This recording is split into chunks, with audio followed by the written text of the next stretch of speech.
पार्थाय प्रतिबोधितां भगवता नारायणेन स्वयं व्यासेन ग्रथितां पुराणमुनिना मध्ये महाभारतम् अद्वैतामृतवर्षिणीं भगवतीम् अष्टादशाध्यायिनीम् अम्ब त्वामनुसन्दधामि भगवत् गीते भवद्वेषिणीम्। नमोऽस्तु ते व्यासविशालबुद्धे पुल्लारविन्दायतपत्रनेत्र येन त्वया भारततैलपूर्णः प्रज्वालितो ज्ञानमयः प्रदीपः प्रपन्नपारिजाताय स्तोत्रवेत्रैकपाणये ज्ञानमुद्राय कृष्णाय गीतामृतदुहे नमः। वसुदेवसुतं देवं कंसचाणूरमर्दनं देवकी परमानन्दं कृष्णं वन्दे जगद्गुरुं। मूकं करोति वाचालं पङ्गुल्लङ्घयते गिरिं यत्कृपातमहं वन्दे परमानन्दमाधवं। नारायणं नमस्कृत्य नरं चैव नरोत्तमं देवीं सरस्वतीं व्यासं ततो जयमुदीरयेत्। ॐ श्री परमात्मने नमः। नमस्कार रसिक आणि जाणकार श्रोते हो, यूट्यूबच्या माधवी रघुवीर या चॅनलवरून आपण धर्मक्षेत्रे कुरुक्षेत्रे हा उपक्रम सुरू केलेला आहे। गीतेच्या 18 अध्यायातल्या 700 श्लोकांचा, प्रत्येक श्लोकाचा, त्याच्यातल्या प्रत्येक शब्दाचाच कशाला अगदी अक्षराचा अर्थ आपण जाणून घेण्याचा प्रयत्न करत आहोत। त्या दृष्टीने आपल्या सगळ्यांचंच हे मनन चालू आहे, चिंतन चालू आहे, अभ्यास सुरू आहे आणि आपलं बोधवाक्य आहे बोधयन्तः परस्परम। परस्परांचं उद्बोधन करण्यासाठी हा आपण उपक्रम सुरू केलेला आहे आणि त्याच्यातला आज हा 23वा भाग आहे। प्रत्यक्ष योगेश्वर अशा श्रीकृष्णाला वंदन केलेलं आहे, नरोत्तम अशा अर्जुनाला नमस्कार केलेला आहे, देवी सरस्वतीला वंदन केलेलं आहे, महर्षी व्यासांचा आशीर्वाद मागितला आहे आणि श्रोते आपल्या सगळ्यातल्या हृदयस्थ परमेश्वरालाही मी वंदन करत आहे।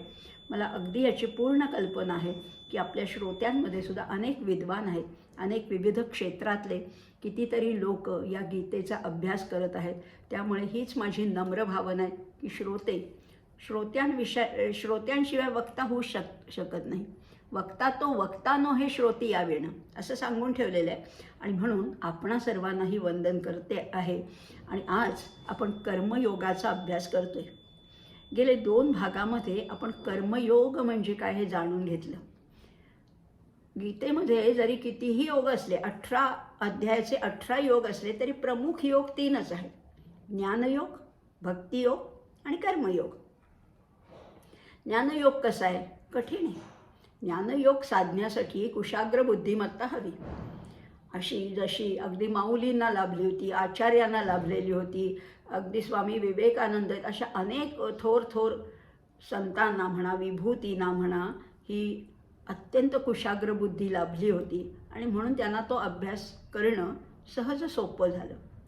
काही लोक भक्ती मार्गाने जाणार आहेत आणि भक्ती मार्गाची सुद्धा आपण एक त्याची अट पाहिली की भक्ती मार्ग हा चिंचोळ आहे, अरुंद आहे आणि त्याच्यामध्ये अहंकाराचा त्याग केल्याशिवाय पुढे जाताच येत नाही।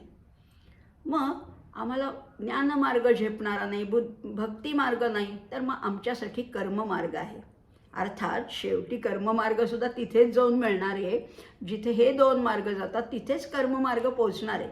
आपण हेही पाहिलं होतं, पिपीलिका मार्ग, विहंगम मार्ग, प्लवंगम मार्ग असे अनेक मार्ग असतात। पण मार्ग कितीही असू दे, पोचायचं शेवटचा अंतिम मुक्काम जो आहे ना, परमपदापर्यंत जे पोचायचे ते मात्र एकच आहेत. त्याची 10 स्टेशन्स नाही आहेत. एकाच स्टेशनपर्यंत पोचायचे. मार्ग वेगळे आहेत. ज्याला जो रुचेल, पचेल, भावेल, आवडेल, निवडेल तो मार्ग आपण स्वीकारायचा आणि त्या मार्गाने मार्गक्रमणा करत राहायची. पोचणं न पोचणं हे सुद्धा त्याच्याच हातात आहे. तो ज्याला निवडतो तोच तिथपर्यंत पोचू शकतो, हेही आपण तत्त्व जाणून घेतलं.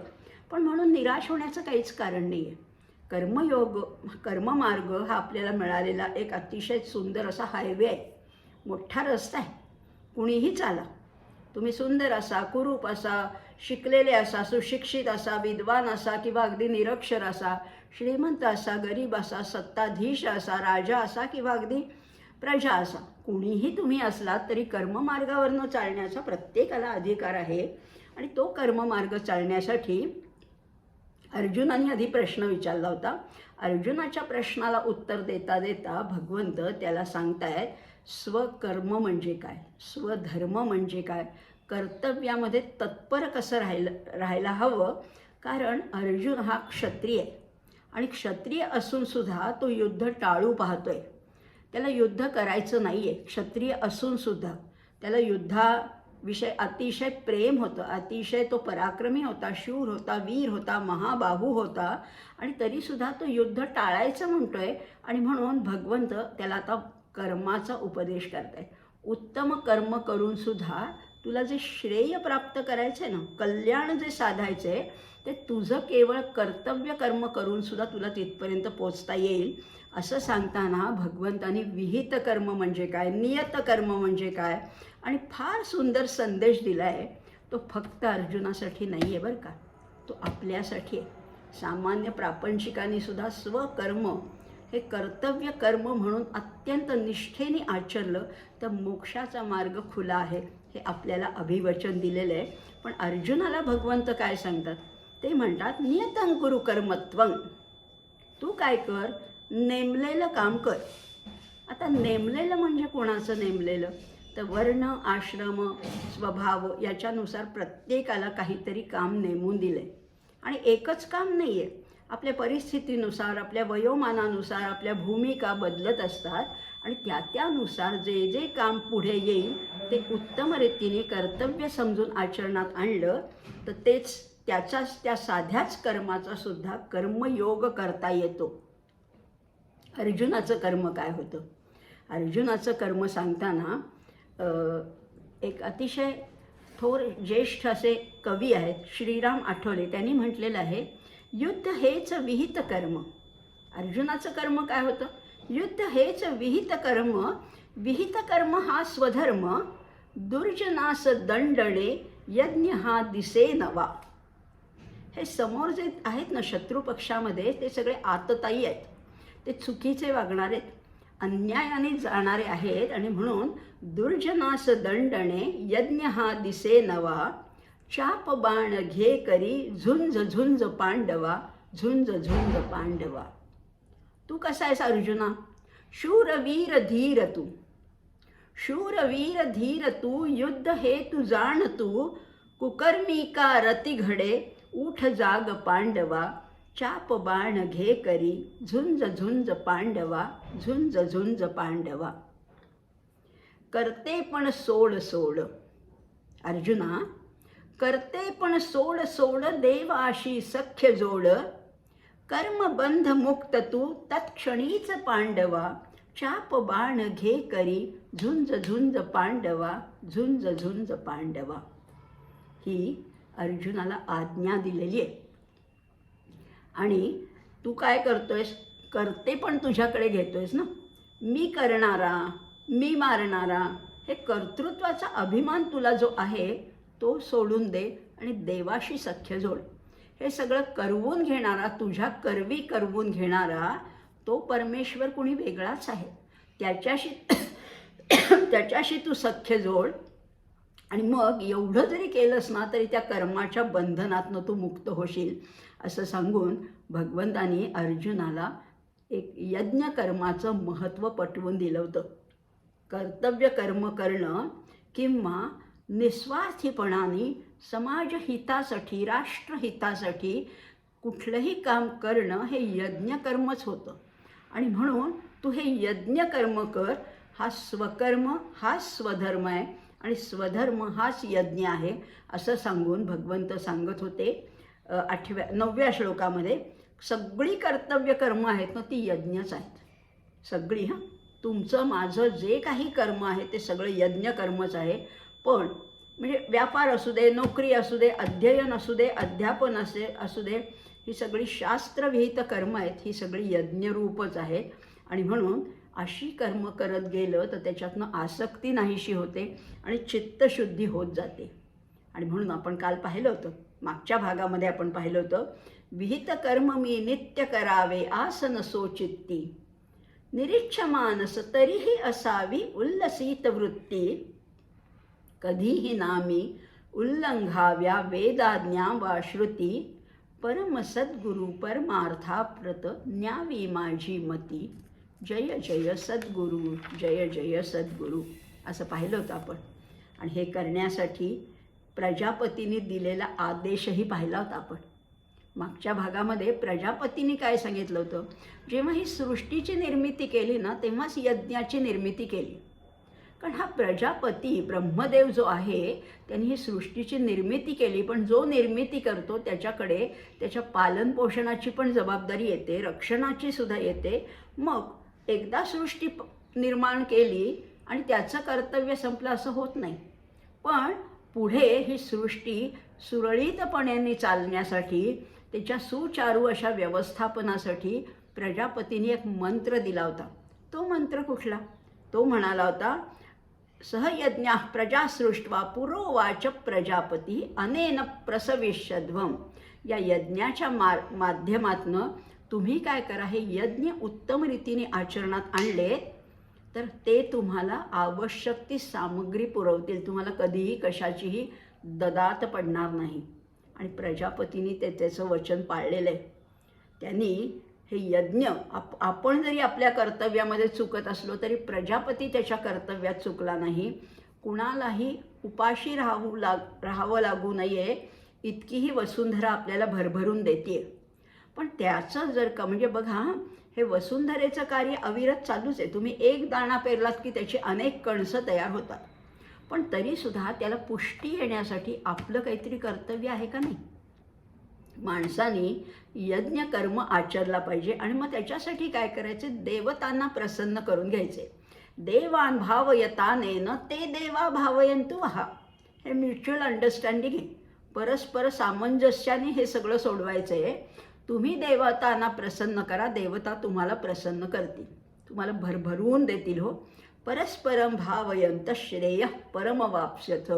आणि एकमेकांना प्रसन्न करत करत करत करत तुम्हाला आत्मकल्याणाचा मार्ग सापडणार आहे. काय सुंदर उपदेश केला. काही वेगळं करायचं नाही बरं का, काही मोठी अवाढव्य कर्म करायला जायचंच नाही आहे. रोजचंच कर्म, नित्यकर्म, साधच कर्म यज्ञकर्मामध्ये परिवर्तित करायचे. मग 1-2च गोष्टी करायचे. कर्म नेहमीप्रमाणेच करायचे, पण त्याच्यातली फक्त आसक्ती काढून टाकायची, अहंकार काढायचा आहे, मोबदल्याची अपेक्षा नको. मला जे नेमून दिलेलं कर्म आहे ते मी अत्यंत मनापासून करीन एवढी ग्वाही द्यायची. ही ग्वाही कुणाला द्यायची तर स्वतःला द्यायचे, परमेश्वराला द्यायचे आणि त्याप्रमाणे आचरण करायचे. दुसऱ्यांना सांगायला जायचं नाही बरं का. दुसऱ्यांकडून आपण कर्तव्याचं पालन नाही करून घेऊ शकत, पण आपण आपलं करू शकतो. मी जर ठरवलं की माझ्या गृहिणी धर्मामध्ये मी किंचितही कसूर येऊ देणार नाही, सगळ्या गोष्टी, गृहिणीचं कर्तव्य काय असतं, उत्तम स्वयंपाक करणं, घर सांभाळणं, स्वच्छता करणं, वृद्धांची सेवा करणं, लहान मुलांवर संस्कार करणं, अतिथी सत्कार करणं, ही गृहिणीची कर्तव्य आहेत. ती अतिशय चोखपणाने जर का पार पाडता आली तर मोक्ष मिळणार आहे. इतक्या साध्या साध्या पतिव्रता गृहिणीसुद्धा या मोक्ष पदवीपर्यंत पोचलेल्या आहेत. मग आम्हाला का नाही जाता येणार? आणि तोच संदेश आपण ह्या गीतेतनं घ्यायचा आहे. आणि प्रत्येकाने आपल्या मर्यादेनुसार, कुवतीनुसार हे जे स्वकर्म आहे ना, स्वधर्म मानून ते उत्तम रीतीने आचरण करायचे. याच्यासाठी काल मागच्या भागात आपण देहाचे अवयवसुद्धा पाहिले होते. देहाचे अवयव एकमेकांना थँक्यू म्हणतात का, आभार मानतात का? समजा मला काही खाण्याची इच्छा झाली, मला पोटामध्ये भूक लागली आहे, तर पोट सांगतं मनाला आणि मन सांगतं पायाला. मग पाय जातात स्वयंपाकघरामध्ये, मग काहीतरी करतात, त्याच्यामध्ये काही पदार्थ शिजवतात, हाताने करतात आणि मग मुखाने खातात. म्हणजे एका पोटाच्या भुकेसाठी आम्ही 4 इंद्रियांना कामाला लावलं कमीत कमी, आणि पचनाचं तर आणखीन वेगळंच. मग आता ह्या एकमेकांनी एकमेकाला काही म्हणायचं का, बघ मी तुझ्यासाठी एवढं केलं, असं म्हणतात का? पाय म्हणतात का, बघ मी तुझ्यासाठी स्वयंपाकघरापर्यंत चालत गेले? असं काही नसतं अहो. प्रत्येक कर्म हे आपलं समजून करायचे. मग ह्या समाजाचा सुद्धा आपण एक घटक आहोत ना. मग समाजासाठी केलं तर बिघडलं कुठे? बरं, तुम्हाला काही तुमचं पदरचं काही खर्च करायचं नाही आहे, हे मिळालं आहे कुणाकडनं? त्याच्याकडनंच मिळालं आहे. त्याच्याकडनंच जर मिळालं आहे तर त्यालाच परत करण्यासाठी काय खर्च होत आहे तुमचं? काही पदरमोड काही करावी लागत नाही. ज्यांनी दिले त्याला फक्त अत्यंत कृतज्ञतेने परत करणं हाच खरं तर स्वधर्म आहे. एक आमच्या लहानपणी वाक्य होतं बरं का, दुसऱ्यासाठी मेलास तर जगलास आणि स्वतःसाठी जगलास तर मेलास. जरा कन्फ्युजिंग वाटते नाही का? दुसऱ्यासाठी मेलास तर जगलास आणि स्वतःसाठी जगलास तर मेलास. साधंच वाक्य आहे पण फार अर्थगर्भ आहे. आणि आपल्यासाठी काम करणारा जो आहे स्वार्थीपणाने मी माझं माझं अशी कामं करणार आहे, त्याची कर्म कधीच संपत नाही. तो एका कर्मातनं दुसऱ्या कर्मामध्ये बांधला जातो. आणि मात्र जो स्वतःसाठी काही करत नाही, इतरांच्या कल्याणासाठी धडपडतो, तोच कृतकृत्य होतो, त्याच्याच जन्माचं सार्थक होतं. आणि शास्त्राज्ञेनुसार कर्तव्य कर्म जो कोणी करतो त्याचं निश्चित कल्याण आहे. अगदी योग वासिष्ठामध्ये सुद्धा सांगून ठेवलेलं आहे, स्वयंशासित समाज असेल, बघा ना, स्वयंशासित समाज, वसिष्ठांचं फार सुंदर एक वचन आहे. प्रत्येकाने जर का आपापली कर्तव्य पार पाडली, समजा रस्त्याने जाताना तुम्ही त्या ट्रॅफिकचे सगळे नियम पाळले, तर पोलिसाची खरं तर गरजच नाही. पोलिसाची गरज नाही, न्यायालयाची गरज नाही, कशाचीच गरज नाही. फक्त प्रत्येकाने आपलं कर्म चोखपणाने पार पडायचे. नागरिकांनी आपलं कर्म, राजाने आपलं कर्म, न्यायसंस्थेने आपलं कर्म, अशी कर्म आपण जर का पार पाडत गेलो तर कुणी कुणाला शिक्षा करायची, कुणी कुणाला दंड करायचा आहे, आजही आहे बरं का. अशा काही गोष्टी आजच्या जगात तुम्हाला वाटेल नाही पाहायला मिळत. पण पॉंडेचेरीच्या जवळ ऑरोव्हिल म्हणून आहे, राष्ट्रयोगी अरविंदांच्या स्मृतिप्रित्यर्थ फार मोठं एक टाउनशिप आहे, फार मोठं एक गावच वसवलेलं आहे ऑरोव्हिल म्हणून.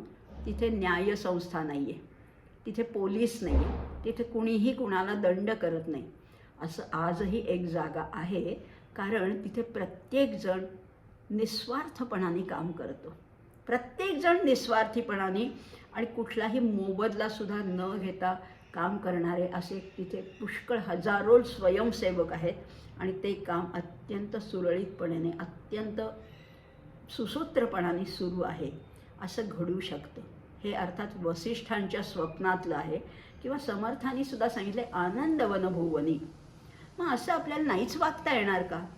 फार मोठ्या जगामध्ये क्रांती करायचं राहू दे, आपण आपल्यापुरतं, छोट्या गावापुरतं, छोट्या परिवारापुरतं, परिसरापुरतं तरी कर्तव्य पालनामध्ये तत्पर राहून उत्तम चित्र रंगवू शकतो का समाजाचं? तर निश्चितच आहे. आणि माणसालाच हा अधिकार आहे, आणि म्हणून माणसालाच हा उपदेश केला आहे प्रजापतींनी. त्यामुळे सांगितलं आहे देवान भावयतानेन, तुम्ही देवतांना प्रसन्न करा. कारण माणसाला जो विवेक आहे तो इतर प्राण्यांना नाही आहे. आहार निद्रा भयमैथुनं च सामान्यमेतत् पशुभिर नराणाम धर्मस्तु तेषाम अधिको विशेषो धर्मेण हीना पशुभिः समानाः. अहो बाकीच्या गोष्टी तर पशुसुद्धा करतो. आहार निद्रा भय मैथुन त्याला सुद्धा आहे, माणसाला सुद्धा आहे. पण माणसाला ॲडिशनल क्वालिटी दिलेली आहे, विवेक दिलेला आहे. आणि म्हणून माणसाने स्वतःचा आधी माणूस पण सिद्ध करायचे. आणि माणूस पण आपलं सिद्ध झाल्यानंतर आपल्याला देवत्वापर्यंत सुद्धा पोचता येतं. नर करणी करे तो नरका नारायण बन जाय, एवढं जर अभिवचन दिलं आहे तर आम्ही का नाही त्या देवत्वापर्यंत पोचायचं? निश्चित पोचूया आणि मग त्याच्यासाठी यज्ञ कर्म करूया. आणि यज्ञाचं एक प्रमुख वाक्य असं आहे की यज्ञाच्या सांगतेला समारोपाला इदं न मम, यज्ञ केला हे सुद्धा त्यालाच अर्पण करायचं आहे. इदं न मम इदं स्वाहा, त्या परमेश्वराला संपूर्ण अर्पण करून टाकायचं आहे. आणि मग अशा मोठ्या यज्ञांनी जे पुण्य लाभतं, मोठमोठाले लोक यज्ञ करतात, अनेक यज्ञ आहेत बरं का, आपण त्याच्यात आत्ता जाणार नाही आहोत, पुढे बघू. अर्थात 4थ्या अध्यायामध्ये आणखीन यज्ञाचे विषय येणार आहेत. पण मोठाले अगदी पुत्रकामेष्ठी यज्ञ आहे, राजसूय यज्ञ आहे, अश्वमेध यज्ञ आहे. अशा मोठाले यज्ञ कशासाठी केले जायचे? एक तर सृष्टीचं जे घेतलंय ते तिला परत करायचं आणि पुण्य प्राप्त करायचं, त्याच्यातनं मोक्ष लाभतो, अशी एक कल्पना आहे. आता हा मोठाले कर्म यज्ञ केल्यामुळे जे पुण्य लाभतं तेच पुण्य केवळ तुमचं कर्तव्य कर्म केल्याने लाभणार आहे. सोप्पा मार्ग सांगितला आहे, शॉर्टकट आहे म्हटलं तर. मोठ्याला काही करायला नको, मंडप घाला, हे याची तयारी करा, ब्राह्मणांना बोलवा, अन्नदान करा, काही करायला नको. फक्त तुमचं कर्तव्य कर्म उत्तम करत राहायचं. एवढं केलं तरी देवता प्रसन्न होतील, देवता तुम्हाला प्रसन्न करतील. आणि समाजात वागताना सुद्धा एकमेकांशी असंच वागायचं की मी तुझं विन विन सिच्युएशन त्याला म्हणतात बरं का. अगदी आजच्या भाषेत बोलायचं, आता फार आपण जुनी भाषा नाही वापरणार, पण आजची भाषा म्हणली तर विन विन सिच्युएशन त्याला म्हणतात. विन म्हणजे जिंकणं, तू पण जिंकणार, मी पण जिंकणार, कुठे हारण्याचा संबंधच नाही, असं वागता येऊ शकतं. समाजामध्ये जर का आपल्याला समजुतीने वागता आलं तर असं वागता येऊ शकतं. पण मग तुम्ही म्हणाल अहो सगळे लोक असे नसतात, तुम्ही हे आदर्श चित्र रंगवताय, पण सगळे लोक असे नसतात, आम्हाला भेटणारे काही लोक आमच्याशी अतिशय दुष्टपणाने वागतात. वागू देत ना, तो त्यांचा धर्म आहे, त्यांचा स्वधर्म तो असेल, पण माझा मी का सोडू? माझा स्वधर्म मी का सोडू? एकनाथ महाराजांनी सोडला का हो? 108 वेळा तो यवन त्यांच्यावर थुंकला, गंगास्नान करून आल्यावर सुद्धा ते पुन्हा गंगास्नान करत होते. आणि म्हणून नाथ महाराज रागवले का, संतापले का, क्रोधित झाले का? ते म्हणाले अरे बरं झालं, तुझ्यामुळे मला 108 वेळा गोदा स्नानाचं पुण्य लाभलं. ही वृत्ती संतांची आहे. ते शांती ब्रह्म होते म्हणून त्यांना तसं वागता आलं, आम्हाला तेवढं नाही वागता येणार. पण साध्या साध्या गोष्टी समाजामध्ये आम्हाला ज्या प्रतिकूल घडतात त्या सोडून देता यायला पाहिजेत. समर्थ तर आमचे म्हणतात, मना श्रेष्ठ धारिष्ट जीवी धरावे, मना बोलणे नीच शोषित जावे. सगळेच काही आमचं कौतुक नाही करणार, काही आम्हाला टोचून बोलतील, काही निंदा करतील, पण ते शोषित जावे. आणि ते सोसून नुसतं बघा मी किती सोसलं असंही म्हणायचं नाही, त्यांचं नीच बोलणं सोसत जायचं, पण स्वये सर्वदा नम्र वाचे वदावे. दुसरा चुकीचं बोलतोय, दुसरा अपशब्द देतोय, पण म्हणून मी माझा स्वभाव का सोडू? स्वये सर्वदा नम्र वाचे वदावे, मना सर्व लोकासी रे नीववावे. आणि मग असं वागण्याने सगळे लोक निवतात. काय सुंदर शब्द आहे हो, निवतात, शांत होतात. आणि मग तुमचाच लोकसंग्रह वाढत जातो. लोक जोडली जाणं, चांगल्या कार्यासाठी लोक जोडली जाणं, हाच तर लोकसंग्रह आहेत. नुसती लोक गोळा करणं नाही आहेत, गोळा करायला फार काही लागत नाही, पण मनाने अंतःकरणाने जोडली जाणं याला फार मोठं पुण्य लागतं. त्याच्यासाठी आपल्याला स्वधर्म आचरणात आणायचं आहे. मग हे जे आपण पाहतोय श्लोक, आता ह्याच्या पुढचा श्लोक बघणार आहोत बरं का. हे सगळं करत असताना कुठलं यज्ञकर्म, आता बघतोय आपण कर्तव्य कर्म हेच यज्ञकर्म आहे, पण पुढे भगवंत काय म्हणतात बघा. हे सगळं दिलंय कोणी? त्यांनी दिलंय, त्या परमेश्वराने सगळं आपल्याला सुपूर्द केलेलं आहे. इतकी सुंदर सृष्टी आहो, काय सुंदर झाडं, वेली, फुलं, फळं, डोंगर, नद्या, काय अप्रतिम सृष्टी आहे. अगदी ताजी तवानी सृष्टी आहे. विविध रंगी आहे, विविध ढंगी आहे, सुगंधित तर कितीतरी आहे, भरभरून देणारी आहे, डोळ्याला प्रसन्नता देणारी एवढी सुंदर सृष्टी त्याने निर्माण केली. त्याला थँक्यू तरी निदान म्हणायला पाहिजे ना, त्याला धन्यवाद तरी द्यायला पाहिजे. बाकी तुम्ही भक्ती बिक्ती राहू दे बाजूला, त्याला आपण धन्यवाद तरी म्हणतो का? रोज एकदा त्याला निदान धन्यवाद म्हणायचे. कसे म्हणायचे? समर्थ इथे भगवंत सांगतात, इष्टान भोगान हि वो देवा दास्यन्ते यज्ञ भाविताः तैर्दत्तान अप्रदायेभ्यो यो भुंक्ते तेन एव सः. थोडे कडक शब्द वापरले. सभ्य भाषेत पण निंदा केली. कुणाची? स्वार्थी माणसाची निंदा केलेली आहे. कसा आहे तो स्वार्थी माणूस? इष्टान भोगान हि वो देवा.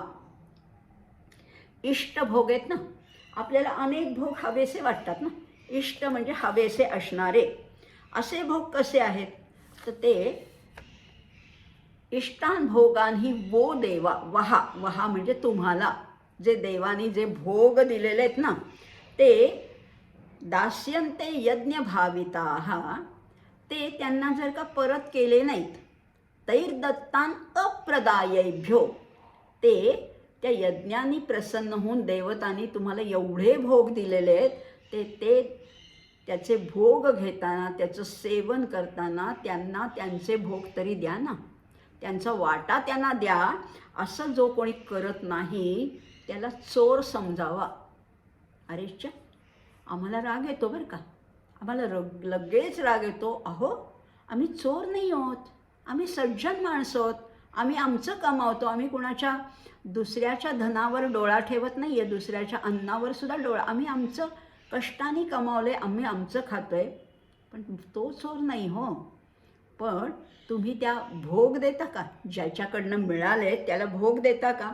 नाही देत. आणि म्हणून आपण सगळे चोर आहोत. आपण सगळे हम सब चोर आहे. कसे? गीतेच्या दृष्टीने चोर आहेत.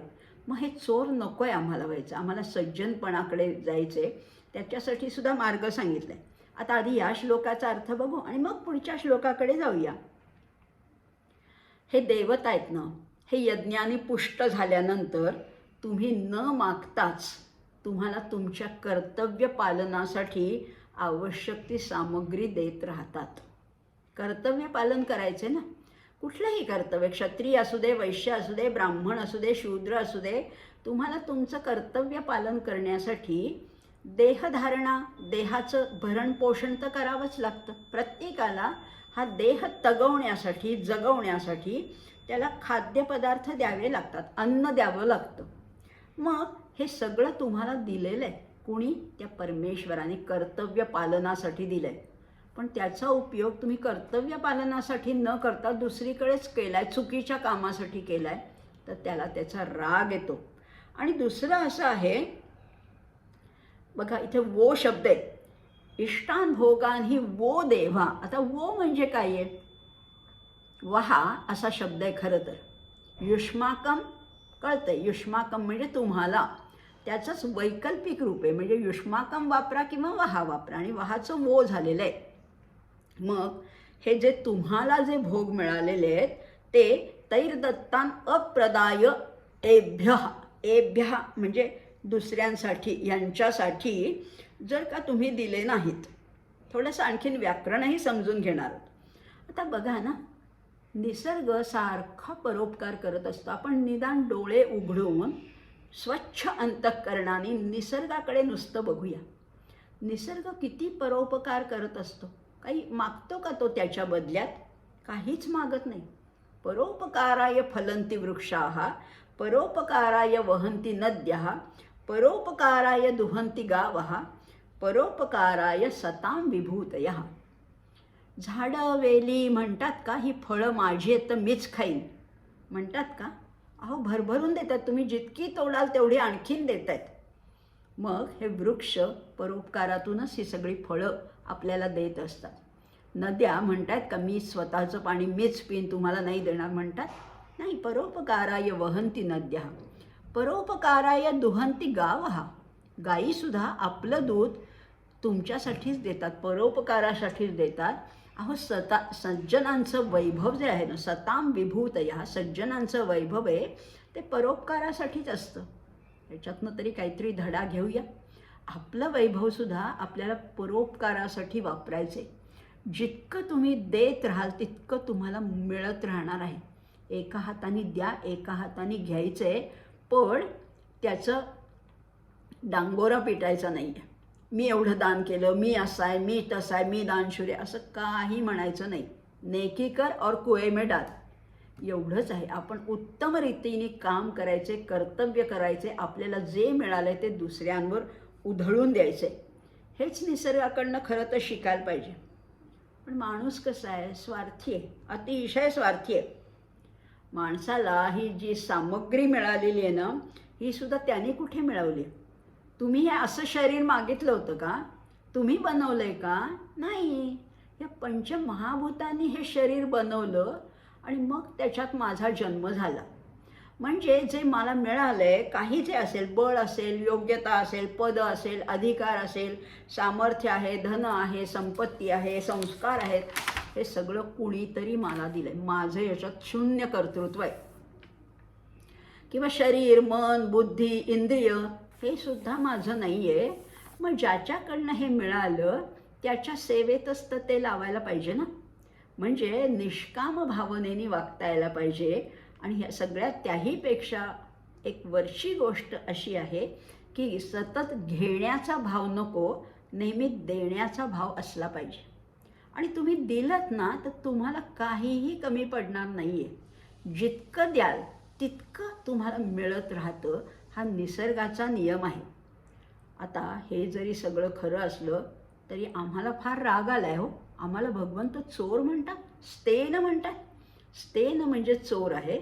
आणि आता इथे स्तेन, आता अनेक एवढी माणसं आहेत पण स्तेनाहा असं बहुवचन नाही वापरलं, एक वचन वापरले, स्तेनहा.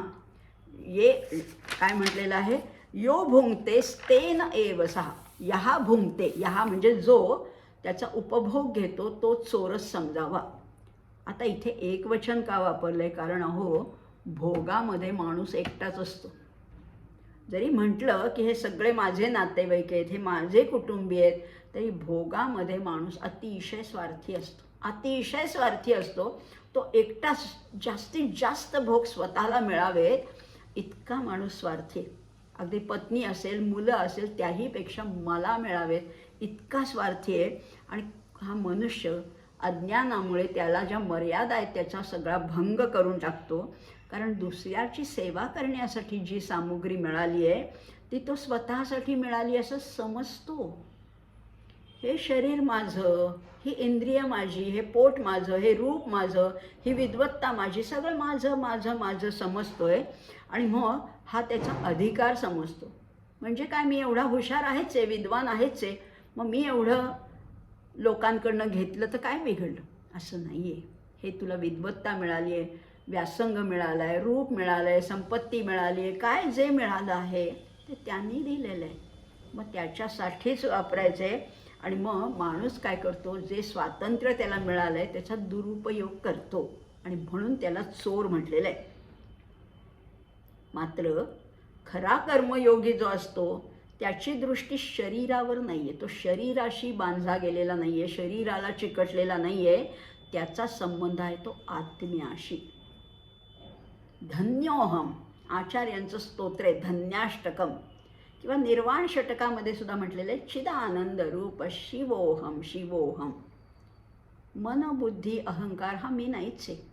न श्रोत्र जिव्हव न च घ्राण नेत्रे न च व्योमभूमी न तेजो न वायुर चिदानंद रूप शिवोहम शिवोहम. मग खरा कर्मयोगी असतो त्याची दृष्टी शरीरावर नाही तर आत्म्यावर असते. तो आपला संबंध या शरीराशी जोडतच नाही, त्याचं संपूर्ण जीवन त्या परोपकारासाठी पूर्णपणाने समर्पित झालेलं असतं. त्यामुळे त्याला स्वतःच्या उदरनिर्वाहाची चिंता नसते. लक्षात घ्या, आपण अगदी सगळ्यांच्या कल्याणासाठी प्रार्थना केली, गमतीने म्हणते बरं का, सर्वेपि सुखीनः सन्तु सर्वे सन्तु निरामया. हे जरी खरं असलं, सगळे सुखी होवोत, पण त्याच्यात माझा नंबर पहिला लागो असं नसतं. कर्मयोगी असं नाही करत, सगळ्यांना मिळू दे, सगळ्यांना देऊन उरलेलं ते मी उपभोगीन आणि त्याला काही कमी पडत नाही बरं का.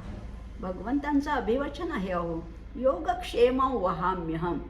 तू काळजीच करू नकोस, तुझा सगळा योगक्षेम चालवणारा मी आहे ना, तू कशाला काळजी करतोस असं म्हटले.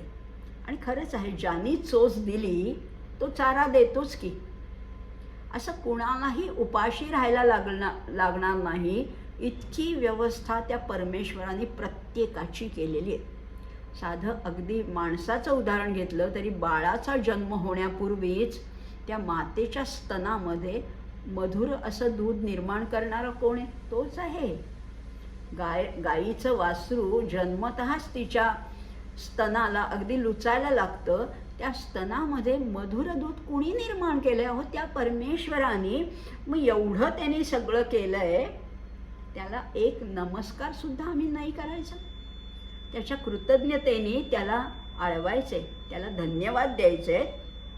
आणि म्हणून बघा ना, या सृष्टीची समाजाची धारणा करण्यासाठी आपल्याला फार सुंदर पंचयज्ञ सांगितलेले आहेत. खरं म्हटलं तर आम्ही कसं करायचं, कृतज्ञता व्यक्त तरी कशी करायची?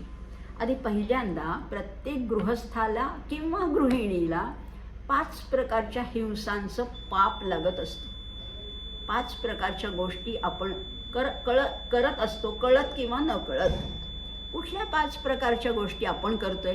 कंडणी, पेषणी, चुल्ली, उदकुंभी च मार्जनी, ताभिस पंचसूना गृहस्थस्य ताभिस स्वर्गं न विंदती. 5 प्रकारच्या हिंसा आमच्या हातनं रोज घडत असतात. चुकून, मुद्दाम नाही करत आम्ही, पण चुकून घडत आहेत. कुठल्या आहेत? कंडणी, कांडणे. पूर्वी कांडण्याची पद्धत होती.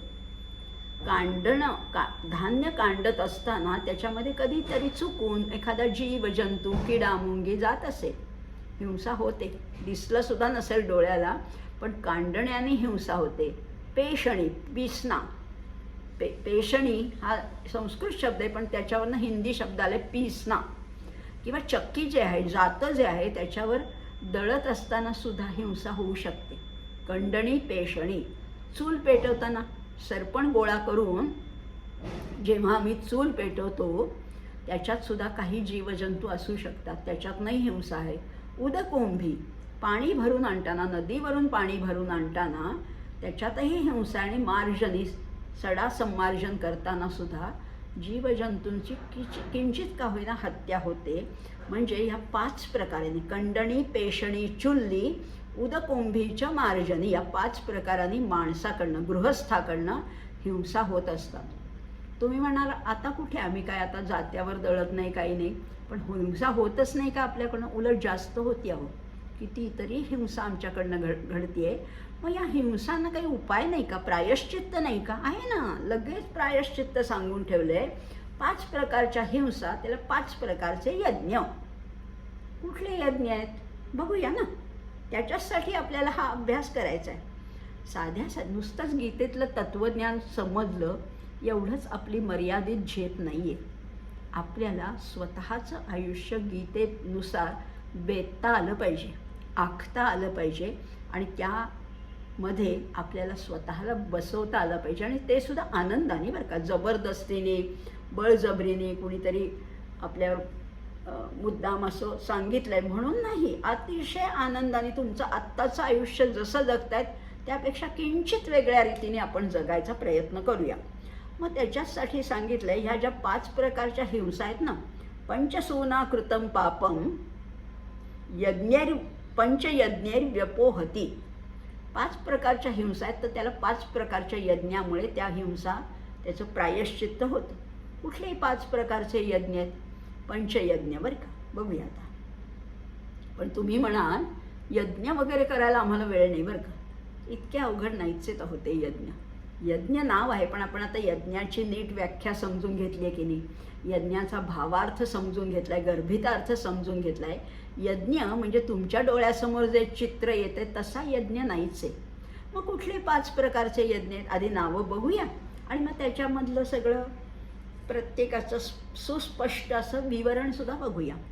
ब्रह्मयज्ञ आहे, देवयज्ञ आहे, भूतयज्ञ आहे, पितृयज्ञ आहे आणि नृयज्ञ आहेत. असे 5 प्रकारचे यज्ञ आहेत. हे तर करता येतील आपल्याला, सोपे आहेत अहो, अतिशय सोपे आहेत. तुम्ही रोज करू शकाल किंवा काही याच्यातले तुम्ही करतही असाल. पण त्याला असं नाव आहे हे आम्हाला माहीत नव्हतं. देवयज्ञ नाही, पहिला ब्रह्मयज्ञ आहे. ब्रह्मयज्ञ, ब्रह्माशी तदाकार व्हायचे आपल्याला. सगळ्यात शेवटचं ध्येय काय आहे, परमपद काय आहे, अंतिम गंतव्यस्थान काय आहे, ब्रह्माशी तदाकारता साधायची. मग आता ह्या ब्रह्मयज्ञ करताना रोज तरी स्वतःला, माणूस कसा आहे, माणसाला अफाट बुद्धी खरं तर दिलेली आहे प्रत्येकाला. बुद्धिमान माणसांचं तर जाऊ दे, पण सामान्य माणसाला सुद्धा अफाट बुद्धिमत्ता दिलेली आहे. त्याच्यातला आपण वापर किती करतो? 3%. 3% आम्ही वापर करतो. 97% बुद्धी खरं तर आमची वायात जात असते. मग त्याचा उपयोग करायला पाहिजे नाही का? वाया कुठलीच गोष्ट घालवणं योग्य नाही आहे. मग ही बुद्धी वृद्धिंगत कशी करायची, तिला टोक कसं आणायचं, ती कुशाग्र कशी करायची, ती तीक्ष्ण कशी करायची, ती एकाग्र कशी करायची, त्याच्यासाठी आहे ना अध्ययन आहे आणि अध्यापन आहे. मग हा ब्रह्मयज्ञ करताना रोज रोज रोज थोडं तरी अध्ययन करायचे. तुम्ही म्हणाला हो झालं की पुष्कळ शिकलो आम्ही, लहानपणी पुष्कळ शाळा कॉलेज केलं, एवढ्या पदव्या मिळवल्या, एवढे आमचे प्रोजेक्ट आहेत, एवढे आम्ही पेपर वाचलेले, थेसिस आहे, PhD मिळाली आहे, आता काय शिकायचं आहे? असं नसतंच मुळी. या जगामध्ये इतकं ज्ञान आहे आणि आपलं आयुष्य त्या मानाने मर्यादित आहे. अनेक शास्त्रं बहुवेदितव्यम अल्पश्च कालो बहवश्च विघ्नाः यत्सारभूतं तद उपासितव्यम हंसो यथा क्षीरमिवांबुमध्यात. काळ एवढूसाच आहे आमचं, काय अगदी जास्तीत जास्त 100 वर्षाचं आयुष्य. आणि ह्या जगामध्ये ज्ञान केवढं आहे? अफाट ज्ञान आहे. शक्य तरी आहे का एका ज्ञानाचा सुद्धा, समजा फिजिक्स आहे, केमिस्ट्री आहे, याचा परिपूर्ण अभ्यास करणं सुद्धा एका जन्मात शक्य नाही. तर मग एवढ्या शास्त्रांचा अभ्यास करता येणं शक्य आहे. आणि बुद्धीला गंज चढू द्यायचा नाही, ती तेजस्वी ठेवायची असेल तर रोज काहीतरी वाचलंच पाहिजे, रोज थोडं तरी लिहिलंच पाहिजे. अध्ययन आणि जो विषय आपल्याला उत्तम समजला आहे त्याचं अध्यापन हे मस्ट आहे, हे मॅन्डेटरी आहे, प्रत्येकाने केलंच पाहिजे. रोज अध्ययन, रोज अध्यापन. कितीही तुमचं वृद्ध 80 वर्षाचे असाल तरी हे करायला कुठेही बाधा नाही आहे, करायचंच. रोज नवीन शोधून घ्यायचं आणि ते जे आपल्याला उत्तम येते. आपण या तरुणांकडनं ही टेक्नॉलॉजी शिकतो, पण आपले संस्कार, आपले वेदमंत्र काहीतरी त्यांना उपयोगी पडेल असं आपण त्यांना देत जायचे. आणि ही सुद्धा देवाणघेवाणच आहे. मग रोज अध्ययन आणि अध्यापन करणं हा ब्रह्मयज्ञच मानायला पाहिजे. मग हाही करूया. बरं, मग पितृयज्ञ म्हणजे काय आहे? पितृयज्ञ म्हणजे असं आहे, पितृ या शब्दातच आहे, आपल्या वाडवडिलांकडनं आपल्याला प्रत्येकाला काहीतरी मिळालेलं आहे, काहीतरी मिळालेलंच आहे. प्रत्येकाच्या घराण्यात काहीतरी वैशिष्ट्य असते. एखाद्यांच्या घराण्यात सगळे उंच असतात, सगळे गोरे असतात, सगळ्यांचे घारे डोळे असतात, कुणाची बुद्धिमत्ता उत्तम असते, कुणाला कला असतात. प्रत्येकाला काहीतरी घराण्याकडनं मिळालेलं आहे, वाडवडिलांकडनं मिळालेलं आहे. वाईटही गोष्टी मिळतात, वडिलांचं कर्जही मिळतं, पण वडिलांची इस्टेट पण मिळते. आणि ही इस्टेट आहे, ही बुद्धीची आहे, विद्वत्तेची. जर जे काही मिळालं असेल, जे उत्तम गुण आहेत तेवढेच घ्यायचे आणि तेवढे घेऊन आपल्या मुलांपर्यंत ते पोचवायचेत. तुम्ही म्हणाल येतीलच की, आपोआपच येतील, जीन्समधनं आपोआप येतील, ते येतील हो, पण तुम्ही ते जाणीवपूर्वक त्या मुलामध्ये ते वाढवायचेत. जे तुमच्या वडिलांनी तुम्हाला समजा 100% दिलं असेल, तर तुमच्या मुलाला 125% आलं पाहिजे. त्याच्यामध्ये 25%ची भर घालून तुम्ही त्याच्यापर्यंत ते पोचतं करा. आणि त्याच्यावरनंच म्हण आलं, आणि हे होऊ शकतं बरं का. त्याच्यावरनंच म्हण आहे, बापसे बेटा सवाई. 1.25 पट मुलगा वडिलांच्या पुढे जाऊ शकतो, 1.25 पटीने त्याचा मुलगा त्याच्याही पेक्षा. आणि मग अशी जर काही बुद्धिमत्ता, विद्वत्ता ह्याची आपण देणगी पेरत गेलो, वाढवत गेलो, वृद्धिंगत करत गेलो, तर किती बुद्धिमान, किती संस्कारी प्रजा तयार होईल. आणि मग या समाजाची काळजी करण्याचं, समाज आपोआप वृद्धिंगत होईल. आणि असा स्वस्थ समाज, स्थिर समाज हा परमेश्वराला सुद्धा आवडतो. त्या धर्माला ग्लानी आलेली त्याला आवडत नाही. असा समाज, उत्तम समाज तयार होईल. हा झाला पितृयज्ञ. मग देवयज्ञ काय आहे? देवयज्ञ म्हणजे प्रत्येकाने ही जाणीव ठेवायची की मी कोण आहे? त्या परमेश्वराचा अंश आहे. मी त्या परमेश्वराचा अंश आहे, त्याचा कणभर का होईना माझ्यात आहे. मग मला चुकीचं वागून चालेल का? देव कधी चुकीचं वागत नाही. देव न्यायी आहे, करुणापूर्ण आहे, दयाळू आहे, कृपावंत आहे. तो कधीही चुकीचं वागत नाही. तुम्हाला जर वाटत असेल देवाने हे बरोबर नाही केलं बरं का, मी इतकी भक्ती केली पण देव मला काही पावला नाही, असं वाटत असेल तर तुमच्या भक्तीमध्ये काहीतरी त्रुटी आहे. देव बरोबर ज्याचं त्याला बरोबर देत असतो. तुम्ही जेवढं कराल त्याच्या पटीमध्ये देव परमेश्वर देतच असतो. त्यामुळे मी जर देवाचा अंश आहे तर मला त्याच्यासारखंच वागलं पाहिजे.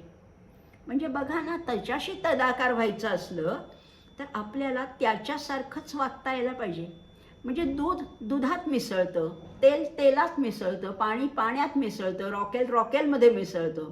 मग देवासारखं जर का मला होता आलं तर मी देवरूपच होणार आहे, देवरूपच होणार आहे. आणि म्हणून आणि दुसरी गोष्ट अशी आहे की या जगामध्ये तुम्ही कसंही वागा, तुम्हाला नावं ठेवणारी लोकं असतातच की. कितीही चांगलं वागा तरी लोक काहीतरी खुसपट काढतात, नावं ठेवतात. पण मनाशी एक निश्चय करायचा आहे की मी कुणाला आन्सरेबल आहे? देवाला. देवाला पसंत पडतंय ना माझं कार्य, गो अहेड, पुढे जायचे. म्हणजे हा देवयज्ञ म्हणजे कुठलंही चुकीचं कार्य माझ्याकडनं घडणार नाही. कुठे हिंसा नाही, कुठे असत्य भाषण नाही, कुठे खोटेपणा नाही, कुठे काहीच नाही. सगळी मी शास्त्रानुसार कर्म करीन जी माझ्या परमेश्वराला आवडतील. अशी कर्म सतत करणं हा सुद्धा देवयज्ञ आहे. म्हणजे ब्रह्मयज्ञ कळला, पितृयज्ञ कळला, देवयज्ञ कळला. आता चौथा आहे तो भूतयज्ञ. भूतयज्ञ काय आहे?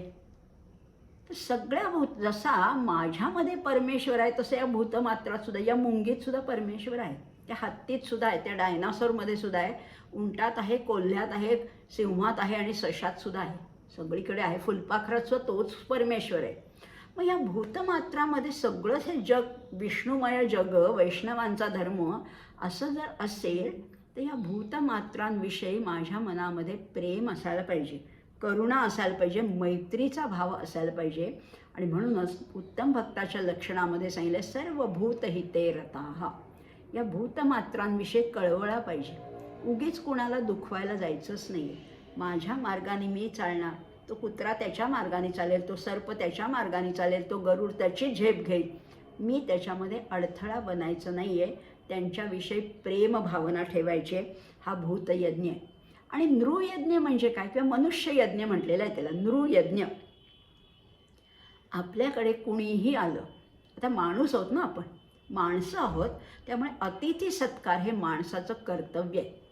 तुमच्याकडे कोणत्याही वेळेला कोणतीही व्यक्ती आली तरी काही ना काहीतरी त्याला बसायला निदान आसन द्यायचे, खुर्ची द्या, निदान पाणी द्या, शक्य असेल तर चहा द्या, शक्य असेल तर एखादं फळ द्या, काहीतरी खडीसाखर द्या, काहीतरी त्याला बसून, अगदी काही नाही दिलं तरी 4 गोड शब्द तरी बोला. अतिथीला आपल्या घरामध्ये कम्फर्टेबल वाटलं पाहिजे, त्याचा सत्कार झाला पाहिजे, त्याच्या कार्याची अगदी पोस्टमन आला, गॅस सिलेंडरवाला आला तरीसुद्धा त्याला प्रेमाने पाणी तरी द्या, 2-4 गोड शब्द तरी बोला. म्हणजे हाच नृयज्ञ आहे. म्हणजे बघा आपण आता 5 यज्ञ पाहिले, ब्रह्मयज्ञ, देवयज्ञ, पितृयज्ञ, भूतयज्ञ आणि नृयज्ञ. नृ बरं का, हा नृयज्ञ, हा अतिथी सत्कार करायचा आहे. आणि तोच अतिथी सत्कार कशाला? आपल्या घरी आल्यावरच असं नाही, बाहेर जगामध्ये वावरत असताना सुद्धा प्रत्येक गोष्टीचा, प्रत्येक व्यक्तीचा, प्रत्येक जीवाचा आदर करता यायला पाहिजे. मी शहाणा आहे आहो, मी एवढा श्रीमंत, मी एवढा मोठा, हे काय फालतू लोक आहेत, असं कधीही म्हणायचं नाही, कधीही नाही, नेव्हर. प्रत्येकाला रिस्पेक्ट द्यायचा आहे. रिस्पेक्ट अदर्स हाच तर अध्यात्माचा अगदी भाव आहे, मूळ भाव आहे अध्यात्माचा.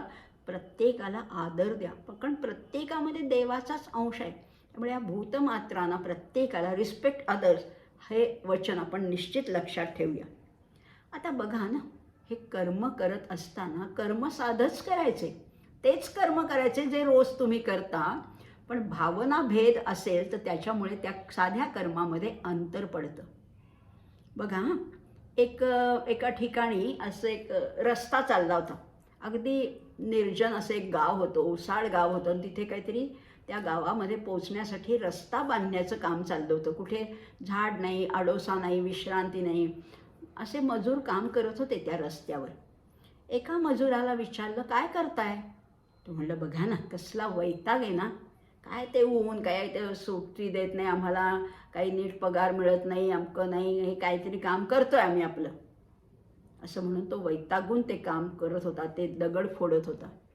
दुसऱ्या मजुराला विचारलं, "तुम्ही काय करताय?" तो म्हणाला, "अहो, काहीतरी काम तर करायलाच पाहिजे ना. कुटुंब आहे म्हटल्यावर काहीतरी तर काम करायलाच पाहिजे आणि माझ्यावर कुटुंबाची जबाबदारी आहे. बायको आहे, मुलं आहेत, त्यांना सांभाळलं पाहिजे, त्यांच्या पोटात काहीतरी अन्न गेलं पाहिजे आणि म्हणून बरं झालं मला हे काम मिळालं. त्या अमक्या अमक्याची कृपा झाली आणि मला हे काम मिळालं. बरं झालं आता माझ्या बायका मुलांच्या पोटात 4 घास अन्न तरी जाईल. त्यामुळे हे काम मी अतिशय मनापासून करतोय." तिसऱ्याला विचारलं, की "तुम्ही काय करताय?"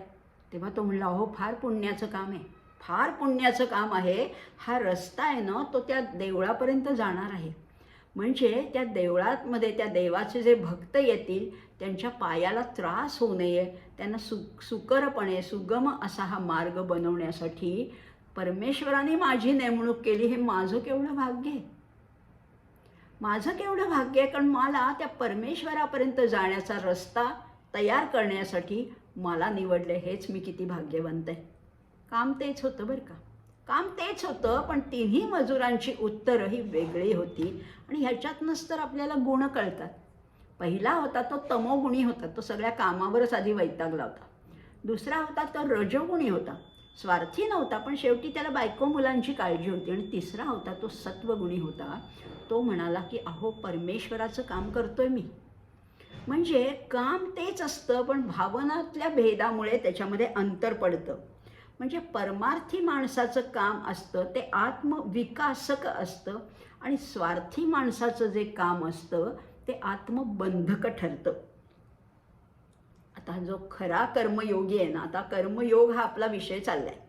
खरा कर्मयोगी आहे तो विश्वाशी समरस होऊन काम करत असतो.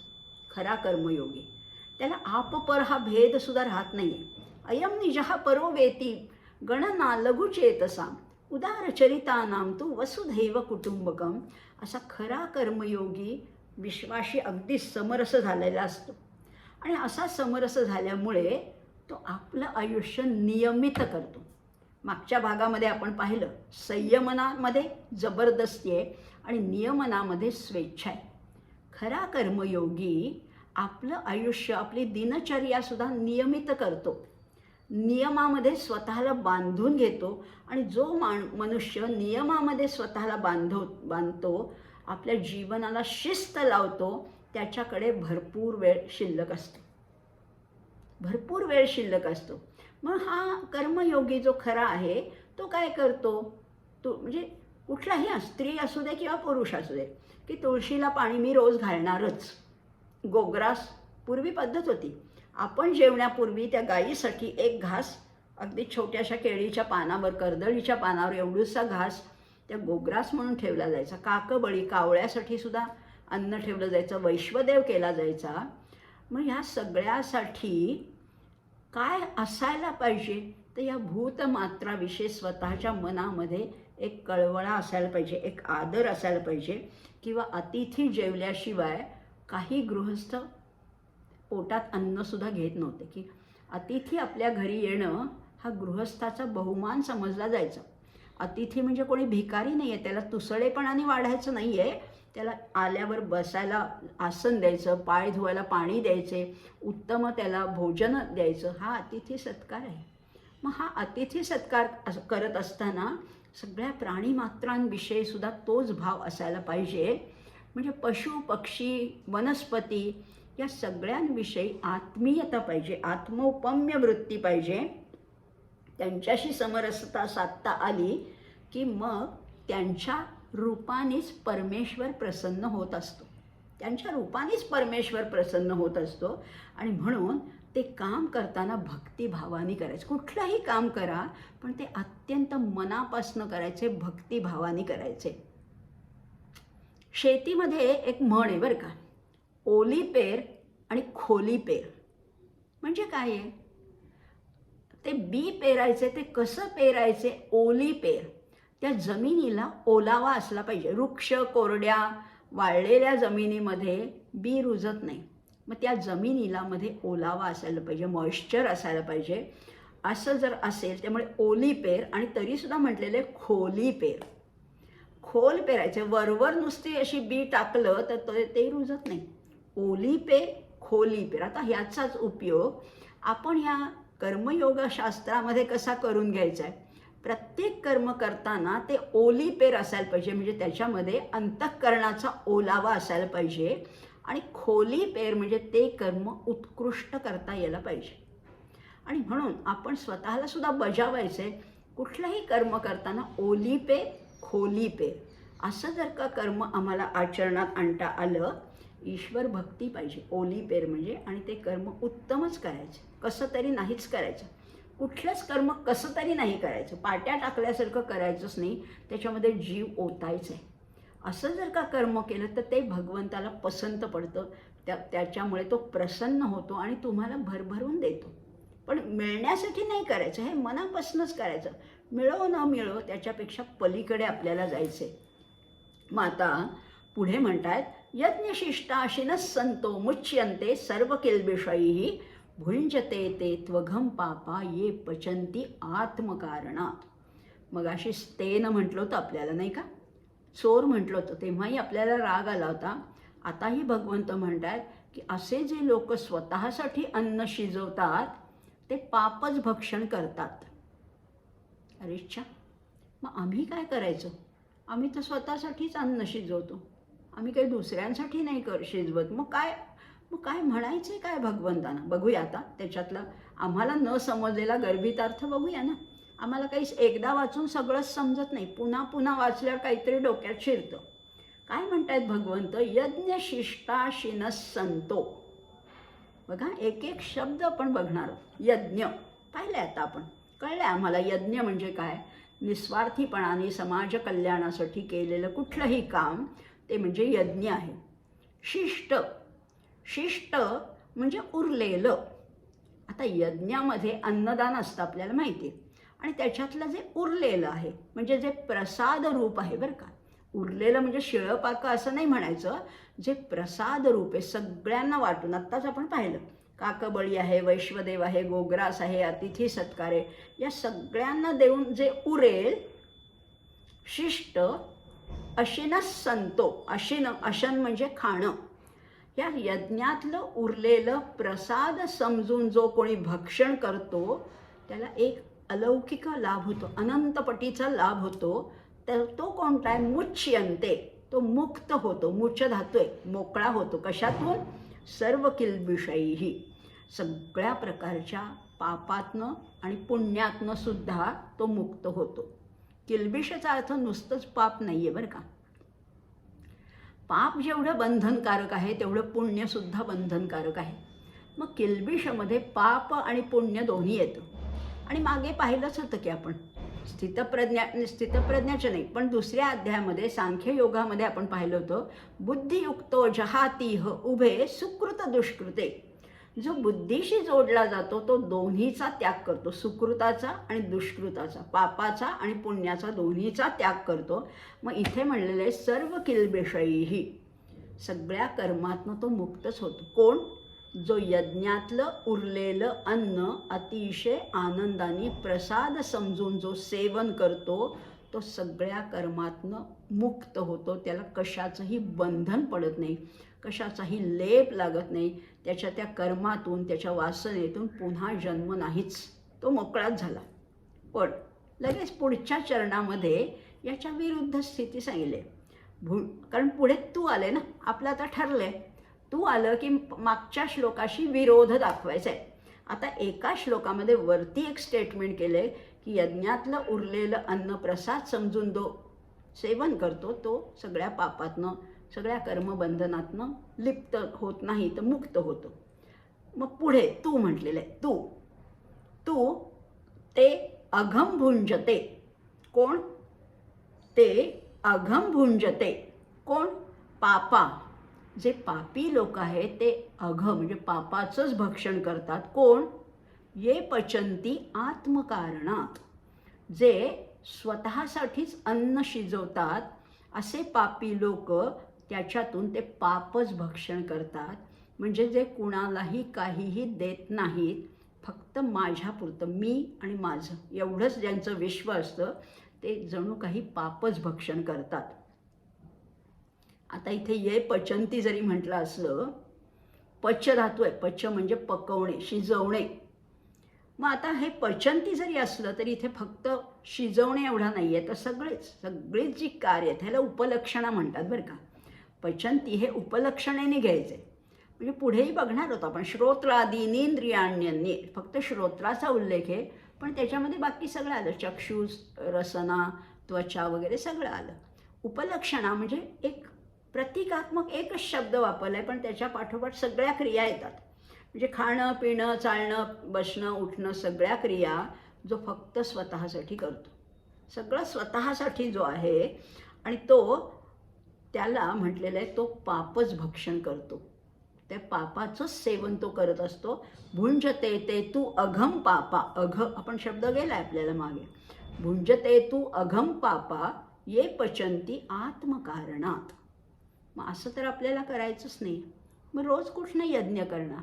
यज्ञ करायचा नाही आहे, पण रोज एक नमस्कार, कृतज्ञतापूर्वक नमस्कार आपल्या घरातल्या देवाला तर करू शकतो, आणि त्या एका नमस्कारातून त्या पंचमहाभूतांना पोचवायचे. कारण हा यज्ञ आहे ना, हा तुम्ही आम्ही नाही केलेला, हा सृष्टीचा एक यज्ञ, हे धगधगतं योग होमकुंड आहे. तुम्ही म्हणाल की अहो आम्ही आमच्या घरात पोळी केली, एक पोळी आम्ही आमचीच खाल्ली, तुमचं काय गेलं असं तुम्हाला वाटत असेल. पण ही पोळी तुम्ही खाल्ली, त्याला किती लोकांचे हात लागले, किती लोकांचा सहभाग होता, किती लोकांचं कॉन्ट्रीब्युशन होतं, किती लोकांचं योगदान होतं त्या एका पोळीमध्ये. तुम्ही तुमच्या फ्लॅटमध्ये तर काही गहू पिकवला नाही आहे. बरं समजा तुमचं शेत असेल, अगदी मोठं तुमचा आवार असेल, शेत असेल, तुम्ही अगदी तुमच्या घरच्या गव्हाची पोळी केली, तरी गहू पिकवणं, गहू पेरणं तुमच्या हातात होतं, पण त्याची एवढी कणसं येणं हे कुणी केलं? अहो पंचमहाभूत आहेत. पृथ्वी आहे, आप आहे, तेज आहे, वायू आहे, आकाश. या पंचमहाभूतांचं जेव्हा योग्य रीतीने प्रपोर्शननी त्या तुमच्या शेताला मिळालं, तेव्हा तुमच्या शेतामध्ये भरघोस पीक आले. मग गहू तुमच्या हातात नव्हते, मग पंचमहाभूतांना थँक्यू म्हणायला पाहिजे ना, म्हणूया ना. बरं समजा पंचमहाभूत अगदी अव्यक्त आहेत, आम्हाला त्यांना नाही देत आहेत, पण पुढचं कार्यसुद्धा कुणीतरी केलेलं आहे. कुणीतरी ती कापणी केली, कुणीतरी ती कणसाचे दाणे काढले, कुणीतरी ते मार्केट यार्डला पोचवले, कुणीतरी त्या दुकानात पोचवले, कुणीतरी तो मुलगा आपल्या घरी आणून देतो, कुणीतरी त्या गिरणीतमध्ये पीठ केलेलं आहे, कुणीतरी सगळं केलं आहे. तेव्हा तुम्ही एक पोळी खाता, मग ह्या सगळ्यांना आपल्याला थँक्यू म्हणता येणार नाही. आम्हाला माहितीच नाही शेतकऱ्याचं नाव काय आहे, अमक्याचं नाव काय, दुकानदार कुठलं आहे, आम्ही आपलं पीठ आणलं आणि पोळी केली. पण नाव माहीत नसलं तरी त्यांची भावना माहिती आहे, आणि आपण हा भावनेने जोडलं जायचे. ये हृदयीचे ते हृदयी पोचू शकतं भावनेने. मग रोज आम्ही अन्न सेवन करण्यापूर्वी एक नमस्कार तर करायलाच पाहिजे. कुणाला जाऊन थँक्यू म्हणायचं नाही, कुणाचा सत्कार करायचा नाही. आपल्या घरातल्या देवापाशीच ही कबुली द्यायची की तुझ्या मनात होतं म्हणून हे अन्न माझ्या आज पोटात जाते. तू ठरवलंस, तू ह्या सगळ्यांना अशी अशी बुद्धी दिलीस, तू सगळ्यांकडनं ही कामं करून घेतलीस, आणि म्हणून हे मला आज खायला मिळते. आणि ह्याच्याही पुढची गोष्ट अशी आहे की ताटातलं अन्न कधी कधी ओठात पण जात नाही. सगळं आहे, घर भरलेलं आहे, पण एखादा फोन येतो, एखादी काहीतरी दुःखद वार्ता येते आणि आपल्याला जावं लागतं भरलं ताट सोडून. मग हे रोज आम्हाला खायला मिळतं आहे, हे त्याचे उपकार आहेत. त्याला रोज कृतज्ञतापूर्वक कमीत कमी एक नमस्कार तर करायलाच पाहिजे. आणि म्हणून हे यज्ञशिष्ट, हा यज्ञातलं उरलेलं जे आहे ते मी आता सेवन करतोय, हा तुझा प्रसाद आहे परमेश्वरा, हा सगळा तुझा प्रसाद आहे असं म्हणून जर का सेवन केलं तर सगळ्या कर्मबंधनातनं मुक्त होईल. आणि जे मिळाले ना ते दुसऱ्यांना देत राहायचं. देतच राहायचं, सतत देत राहायचं आहे. आणि खरंच आहे ना, तुम्हाला काही कष्ट पडले नाही आहेत, आपल्याला अनायासे मिळाले, हे शरीर मिळाले. तुम्ही म्हणाले एवढी संपत्ती मी माझ्या बळावर कमावली, पण त्याच्याशिवाय यश देणारा तोच आहे. कष्ट तुम्ही केले असतील, नोकरी उत्तम केली असेल, व्यवसाय धंदा केला असेल, पण यश देणारा तोच आहे. त्यामुळे तुम्हाला मिळालेली संपत्ती, तुमचं सामर्थ्य, तुमचं शरीर, तुमची इंद्रिय, तुमची बुद्धिमत्ता, तुमचं रूप, तुमचे गुण, तुमचं सामर्थ्य, हे सगळं तुम्हाला मिळालेलं आहे. म्हणजे मिळालं आहे ते निदान दुसऱ्यांपर्यंत पोचवा ना. दुसऱ्यांच्या सेवेमध्ये ते जर का अर्पण केलं तर त्याच्यात आपलं काहीही जात नाही, काहीही खर्च करत पडत नाही. त्यामुळे समर्थांनी पण म्हणलं की तुझं काय झालं, फुकाचं नाम तुला मिळालं आहे, तुला तेवढंही घेता येत नाही, ते तुझं काय खर्च होतं आहे. आणि खरंच आहे, जेव्हा तुम्ही पूर्णपणाने सेवा करता दुसऱ्यांची, तेव्हा पूर्ण कल्याण तुम्हाला प्राप्त होतच होतं. आता बघा, हे आयुष्य कसं आहे, नाहीतरी आयुष्य हे दुसऱ्यांना देण्यात आपल्याला खर्च करायचं आहे, नाहीतर तसंही ते वाया जाणारच आहे. असं एक इंग्लिश वचन आहे, ते बरोबर इथे ॲप्रोप्रिएट नाही आहे, पण तरीसुद्धा आपण बघूया ना. Life is like an ice cream. आयुष्य कसं आहे, आईस्क्रीमसारखं आहे. Taste it or waste it. एक तर तुम्ही त्याचा आस्वाद तरी घ्या, नाही तर ते तसंही पाघळून जाणार आहे. मग आयुष्य मिळालं आहे, त्याचं कालमर्यादासुद्धा ठरलेली आहे. मग तुम्ही त्याचा आस्वाद घ्या, ते सार्थकतेने, कृतकृत्यतेने जगा, नाहीतर तसंच ते आयुष्य असंच ओघळून जाणार आहे. आईस्क्रीम जसं हातातलं वाया जातं, तसं आयुष्यसुद्धा संपून जाईल असंच. मग निदान त्याचा आस्वाद घ्या, ते इतरांना वाटा, त्याची भरपूर इतरांवर त्याची मदत करा. तुमच्याकडे जे जे दिलं आहे, परमेश्वराने जे दिलं आहे, रूप दिलं आहे, ते सुद्धा त्यांनी दिलं आहे. तुम्ही त्याचा गर्व नका करू, माझं किती रूप सुंदर, मी किती छान, माझ्यामध्ये बघा कसे गुण आहेत. हे सगळं दिलं आहे ते देणे ईश्वराचे, हे लक्षात ठेवायचं आहे. आणि मग त्याला सगळं परत करायचं आहे. आणि हाच तर यज्ञ आहे. मग आता हा यज्ञ करत असताना हे सगळं सृष्टीचं चक्र कसं चालतं हो, आम्हाला माहितीच नाही आहे. ही सृष्टीची उत्पत्ती कशी झाली, ते चालतं कुणाच्या ह्याच्यावर, मग त्याचंही वर्णन लगेच भगवंत करतायत. सृष्टीचक्र कसं चालतं, आता जर ते चालत असेल तर त्याची सुद्धा जबाबदारी एवढीशा नखभर का होईना माझ्यावर आहे. कारण मी या सृष्टीचा घटक आहे. त्यामुळे प्रत्येक घटक, या सृष्टीमध्ये जन्माला आलेला प्रत्येक जीव या सृष्टीचं उत्थान करू शकतो किंवा अधोगतीला नेऊ शकतो. दुष्ट लोक, अतिरेकी लोक, विध्वंसक लोक या सृष्टीला खाली नेत आहेत. पण म्हणूनच अशाच वेळेला सज्जनांचं असं कार्य आहे, कर्तव्य आहे, जबाबदारी आहे की कणभर मी एवढंसं काम करीन, एवढंसं, जास्त मोठं क्रांतिकारक आवाढव्य मला काही काम झेपणार नाही, पण मी एवढंसं काम करीन की ज्याच्यामुळे या सृष्टीला एक कणभर का होईना उत्थान होईल, प्रगती होईल, उन्नती होईल. पण एवढंही नसेल समजा मला जमत, तर एवढं तर मी लक्षातच घ्यायला पाहिजे की या सृष्टीमध्ये मला निदान अडथळा बनून राहायचं नाही आहे. या सृष्टीचं चक्र अतिशय सुंदर रीतीने चालतंय, त्याच्यामध्ये मी उगीचच बाधा आणली, उगीचच काहीतरी अडथळा आणला नाही चालणार. म्हणून भगवंत पुढे लगेच म्हणतात पुढच्या 14व्या श्लोकामध्ये, कसं चालतं हे सृष्टीचक्र. अन्नात भवन्ति भूतानि पर्जन्यात अन्नसंभवः यज्ञात भवति पर्जन्यो यज्ञः कर्म समुद्भवः. हे दोन्ही श्लोक घेणार आहोत, ते आज पूर्ण नाही झाले तरी आपण त्याचा थोडा उल्लेख करून थोडा अर्थ तरी समजून घेऊया.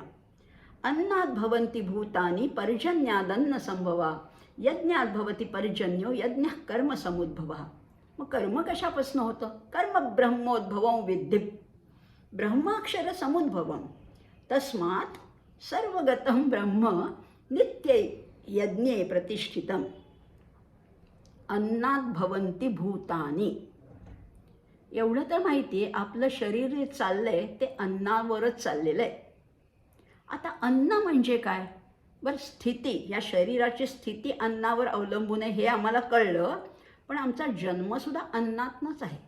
कसा तेही बघणार आहोत. आता इथे अन्न म्हणजे तुम्ही आम्ही जे रोज खातो ते अन्न नाही बरं का.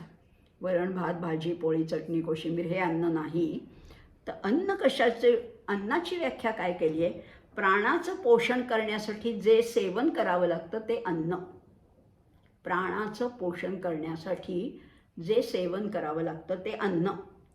आणि अजून एक ह्याच्या पुढचं एक स्टेटमेंट करते, या सृष्टीमध्ये प्रत्येक गोष्ट ही अन्न आहे आणि प्रत्येक जीव हा आत्ता आहे. आत्ता याचा अर्थ सेवन करणारा, उपभोग घेणारा.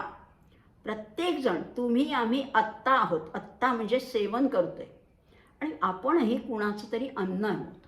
प्रत्येक जीव हा कुणाचं तरी अन्न आहे आणि कुणाचं तरी आत्ता आहे. मातीतला किडा काय करतो, माती खातो.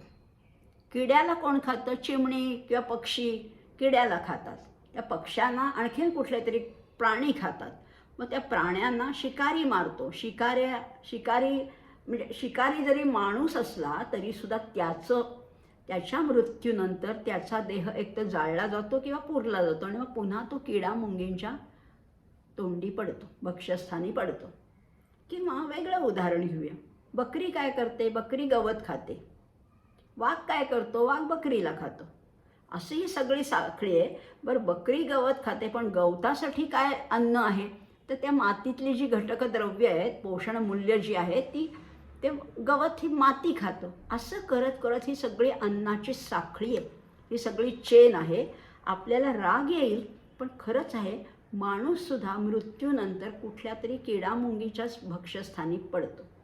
समुद्रात टाका, पाण्यात टाका तर मासे खातात. जमिनीत पुरलं तर किडामुंगी खातं. भस्म झालं, राख झाली तरीसुद्धा ती पुन्हा त्या शेतामध्ये पसरली जाते आणि पुन्हा ते सगळं चक्र सुरू होतं. त्यामुळे आपणही कुणाचं तरी अन्न आहोत आणि आपणही आत्ता आहोत, हेही लक्षात ठेवायचं आहे. सृष्टीमध्ये 4 प्रकारच्या योनी आहेत. जरायुज आहे. जरायुज म्हणजे जसा प्राणी आहे तसंच त्याचं पिल्लू जन्म घेतं. माणसाचं प्राणी माणसासारखाच असतो, घोड्याचं घोडं असतं, सिंहाचा सिंह आहेत. हे सगळे जरायुज म्हटलेले आहे. अंडज म्हणजे काय, तर आधी मध्ये अंड ही एक स्टेज आहे. म्हणजे पक्षी म्हणा, सर्प म्हणा, हे अंडी देतात आणि मग त्याच्यातनं तो जीव जन्माला येतो. स्वेदज ही 3री योनी आहे. म्हणजे घाणीतनं ते जन्मतात. स्वेद म्हणजे खरं तर घाम ह्याचा अर्थ आहे, पण घाणीतनं गोचीड म्हणा, ढेकूण म्हणा, ओवा म्हणा, हे सगळं त्या स्वेदजमध्ये येतं. आणि उद्भिज ही योनी आहे, त्याच्यामधून वृक्ष, वेली, वनस्पती यांचा जन्म होतो. अशा या 4 योनी आहेत, जरायुज, अंडज, स्वेदज आणि उद्भिज. आता हे अन्नासाठी कशाची आवश्यकता आहे बघा. अन्न म्हणजे अन्नधान्य उगवण्यासाठी किंवा ते पोषण करण्यासाठी पाऊस आवश्यकच आहे, पर्जन्य आवश्यक आहे. आणि म्हणून म्हटलेलं आहे, पर्जन्यात अन्नसंभव. अन्नातून भूतमात्राची निर्मिती होते. आता तेही बघणार आहोत बरं का. आता फक्त आपण स्थितीपुरतं बघितलंय, उत्पत्ती नाही पाहिली, पण ते पुढच्या वेळेस बघूया. अन्नातून ही भूत निर्माण होतात, पण अन्न कशातनं निर्माण होतं, पर्जन्यामुळे अन्न निर्माण होतं. म्हणजे अन्नाला आवश्यकता आहे ते पाण्याची. पर्जन्य म्हणजे पावसाचीच नाही, तुम्ही पाटाचं कालव्याचं पाणी देऊ शकता, पण ते कुठून येतं, ते पावसातनंच. म्हणून पर्जन्यात अन्नसंभव. मग पर्जन्य तरी कसा होतो, तो यज्ञात भवती पर्जन्यो. आता यज्ञ आणि पर्जन्याचा काय संबंध आहे, तर यज्ञ आपण बघतोय, यज्ञ म्हणजे काय, तर कर्तव्य कर्म. प्रत्येकाने कर्तव्य कर्म केली तर देवता तृप्त होतात, देवता वर्षाव करतात आणि मग त्याच्यातनं या पर्जन्य पडतो आणि मग त्याच्यातनं अन्नाची निर्मिती होते. आणि यज्ञ कशातनं होतं, तर तुमच्या कर्मातनंच. यज्ञ कर्म समुद्भव. निष्काम भावनेने केलेलं कुठलंही कर्म हे यज्ञ स्वरूप होऊन जातो. तुम्ही विद्यार्थी असाल, उत्तम अभ्यास करा, उत्तम परीक्षेमध्ये उत्तम गुण प्राप्त करा, सगळं तुमचं आयुष्य उत्तम होईल. आचरण उत्तम पाहिजे. आपली गृहिणी धर्माची कर्तव्य पार पाडायला पाहिजे. शेतकऱ्यांनी त्याचं, वैद्यांनी त्याचं. आणि असं करत करत पुढे म्हटलेलं आहे, थोडक्यात बघूया, पुढच्या भागामध्ये आपण त्याचा अगदी सविस्तर जाणून घेऊया. वेद कसे आहेत, वेद हे कर्तव्य कर्म सांगण्याचा एक विधी सांगतात. आणि म्हणून इथे ब्रह्म जे म्हटलं ना, कर्म ब्रह्मोद्भवं विद्धी, तर ब्रह्म हे वेदवाचक आहे. आणि वेद कशापासून निर्माण झाले? विद्ये ब्रह्माक्षर समुद्भवम. ब्रह्मापासून म्हणजे सच्चिदानंद परमात्म्यापासून हे वेद प्रकट झालेले आहेत आणि त्याच्यामुळे ही सगळी साखळी आहे. तस्मात सर्वगतम ब्रह्म. हे ब्रह्म कसं आहे? सर्वगत आहे. इथे आहे आणि तिथे नाही असं नाहीच आहे. आत्ता ह्या माझ्या घरात आहे आणि तुमच्या घरात ब्रह्म नाही असं असेल का? सगळीकडे अहो, चराचरात आहे. या धुलीकणात सुद्धा आणि त्या हिमालयात सुद्धा ब्रह्मच आहे. सर्वगतम ब्रह्म. आणि ते मात्र मिळतं कशातून? नित्य यज्ञे प्रतिष्ठितम. त्या यज्ञातून ते ब्रह्माची भेट होते, ब्रह्माचा साक्षात्कार होतो, ब्रह्म प्रगट होतं, यज्ञ पुरुषसुद्धा प्रगट होतो असंही आपल्याला माहिती आहे, कथांमधनं माहिती आहे. पण पुढच्या भागामध्ये आपण ह्या दोन्ही श्लोकांचा अर्थ जाणून घेणार आहोत. पुढचे काही श्लोक जाणून घेणार आहोत. आज मात्र वेळ झाली आहे. आज इथेच थांबूया. सर्वेपि सुखिनः सन्तु, सर्वे सन्तु निरामयाः, सर्वे भद्राणि पश्यन्तु, मा कश्चित् दुःखमाप्नुयात्. ओम शांती शांती शांती. धन्यवाद.